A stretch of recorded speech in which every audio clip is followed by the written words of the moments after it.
बिहार में मतदाता सूची में विशेष गहन पुनरीक्षण यानी एसआईआर को लेकर पहले से ही विवाद छिड़ा हुआ है और अब इस मामले की आंच तमिलनाडु तक पहुंच चुकी है। चुनाव आयोग ने साफ कर दिया है कि अगले साल विधानसभा चुनाव से पहले तमिलनाडु में भी एसआईआर की प्रक्रिया पूरी कर ली जाएगी, जिसको लेकर सियासत तेज हो गई है। सीएम स्टालिन ने बीजेपी पर तमिलनाडु में एसआईआर का षड्यंत्र फैलाने का आरोप लगाया है। तो क्या कुछ कहा है सीएम स्टालिन ने, जानेंगे इस रिपोर्ट में। एसआईआर को लेकर तमिलनाडु में सियासी हलचल बढ़ गई है। चुनाव आयोग ने ऐलान कर दिया है कि 2026 में होने वाले विधानसभा चुनाव से पहले राज्य में एसआईआर की प्रक्रिया पूरी कर ली जाएगी। लेकिन जिस तरह से इस प्रक्रिया का विरोध देखा जा रहा है, उससे चुनाव आयोग के लिए एसआईआर लागू करना आसान नहीं दिख रहा।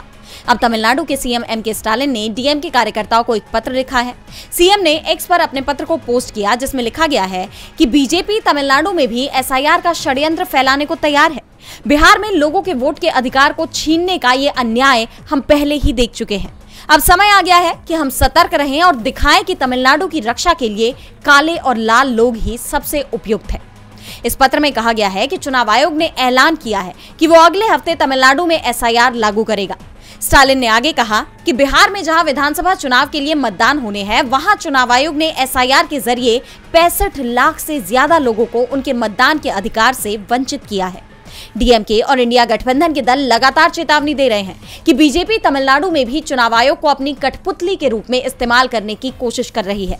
बीजेपी ये हिसाब लगा रही है कि अगर एसआईआर के जरिए मेहनतकशों, अनुसूचित जातियों, अल्पसंख्यकों, महिलाओं आदि के नाम मतदाता सूची से हटा दिए जाए तो वे जीत जाएंगे। जिनके पास चुनाव मैदान में जनता का सीधा सामना करने की ताकत नहीं है, वे जनता के वोट के अधिकार को छीनकर जीत जाएंगे। ये गलत अनुमान है।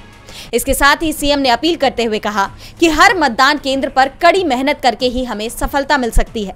7वीं बार गठबंधन सरकार बनाने के लिए काम करे। सीएम स्टालिन ने एक तरह से सीधे चुनौती दे दी है कि बीजेपी तमिलनाडु में वोट नहीं काट पाएगी। डीबी लाइव की रिपोर्ट।